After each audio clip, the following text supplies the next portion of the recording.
I'm in the mood for a burger today, guys, and you know what that means. That means I gotta find a place that has a burger that I haven't reviewed already, and damn, I've reviewed a lot of burgers. Well, two places came to mind. One was Johnny Rockets, and the other one is one that was recommended some time ago by sAs member Steve. That is Freddy's frozen custard and steak burgers, and that's the one I have chosen.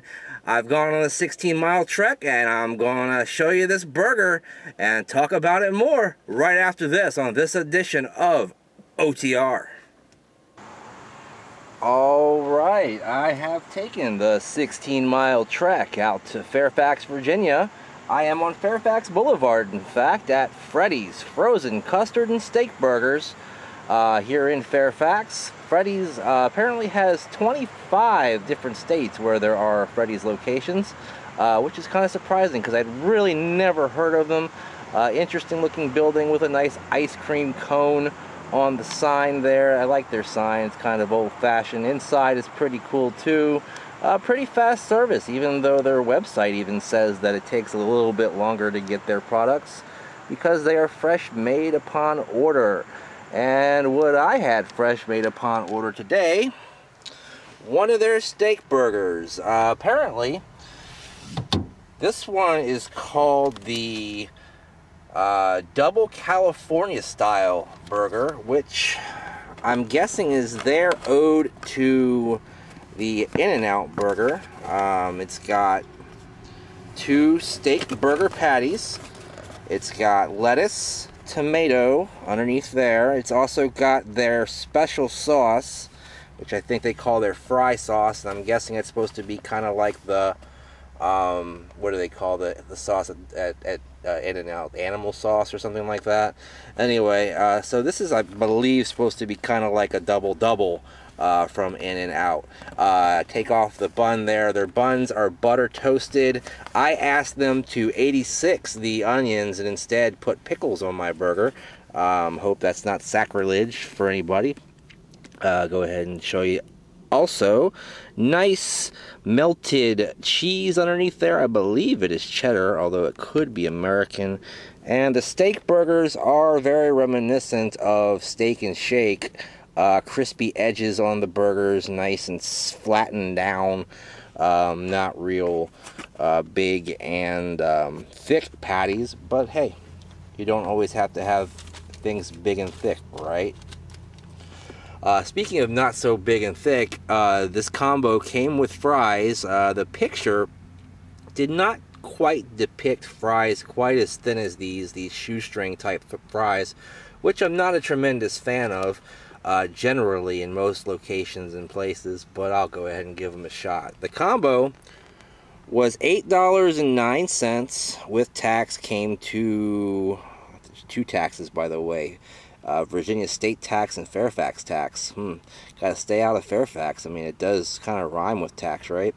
Anyway, for a grand total of $8.90, and they want you to ask the manager about some fundraisers, and there's his email right there if you want to talk to him. Alright guys, I'll be right back to taste this burger, tell you more about it, and give you a rating on OtR. Alright guys, I am back with OtR for Tuesday, August the 26th, 2014, and as it is late August, it is a hot day today here in Northern Virginia. Very humid as well, because once you get into the late August times here in Northern Virginia and DC area, it gets really humid because we are built on a swamp after all. Anyway, hopefully Freddy's isn't built on a swamp because I don't want no swamp burgers. Let me go ahead and pick up this hefty burger. I really wanted a burger when I woke up this morning, and I was having a hell of a time figuring out, you know, what I was going to do for OtR this week as it was. So I just went into my mental database and said, hey, Steve said something about this Freddy's joint, so let's check it out.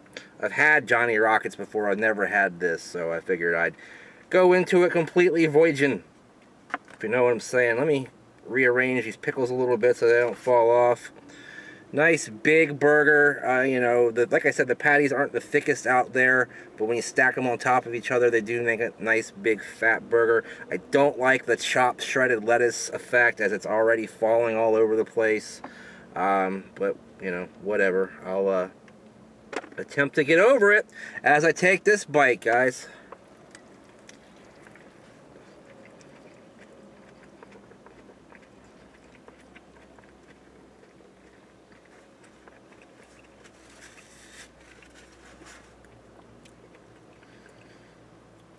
I mostly got condiments and toppings in that bite, so let me get another bite to see if I can really taste the beef quality here.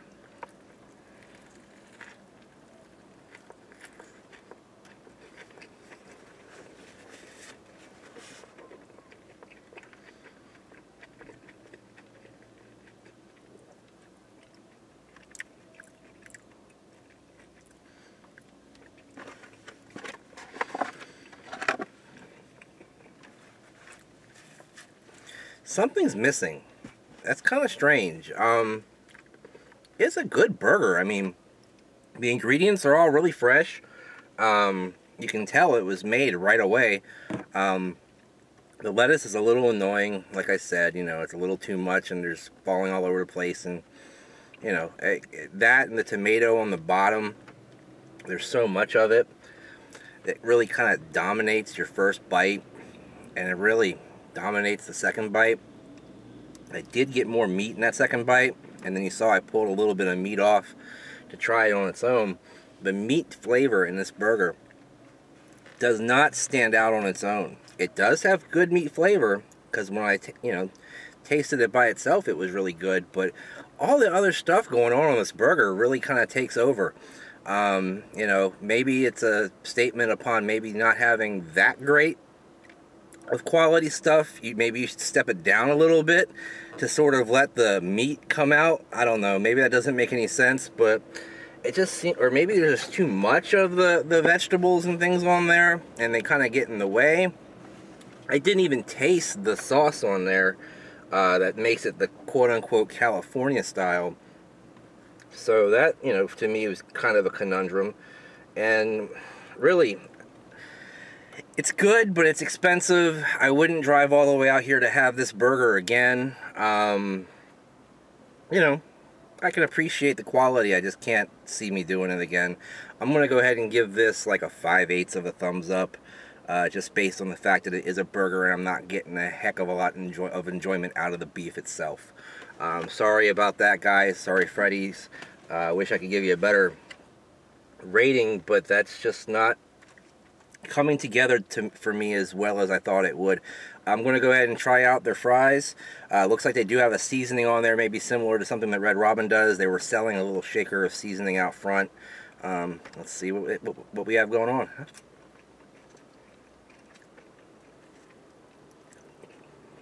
Okay.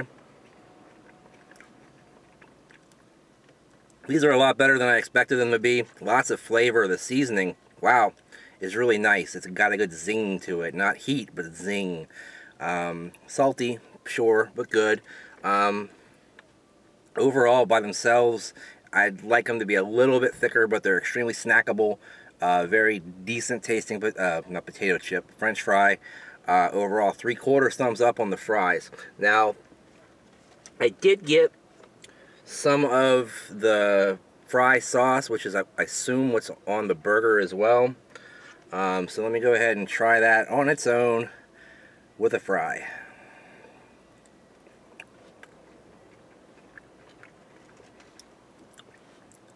See, now, what it is, I think it's like your typical ketchup mayonnaise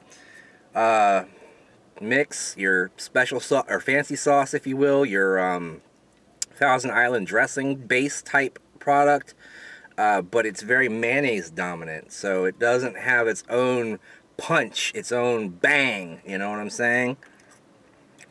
Creamy, yes. Tasty with the fries, but no, it doesn't really come out and bang you in the mouth on that burger, just like the meat doesn't bang you in the mouth on that burger. That's what I want my burger to do. I want it to bang me in the mouth. Anyway, thanks for watching OTR this week. Going to have pizza night later on this week, I'm sure. Maybe it will be a takeout tonight. One thing I do know for sure is that next Friday's pizza night, after Labor Day, will be a special episode, so be sure to check that out. Also, check out our panel reviews on Sunday. Join the sAs by clicking on the link down below, the Facebook group Growing Every Day. Also, follow me on Twitter at Brandon Reich SAS, hashtag Snack Society. Subscribe, like, favorite, share, all of that fun stuff. In the meantime, in between time, I should have went to Johnny Rockets, and I'll see you next time. Bye-bye.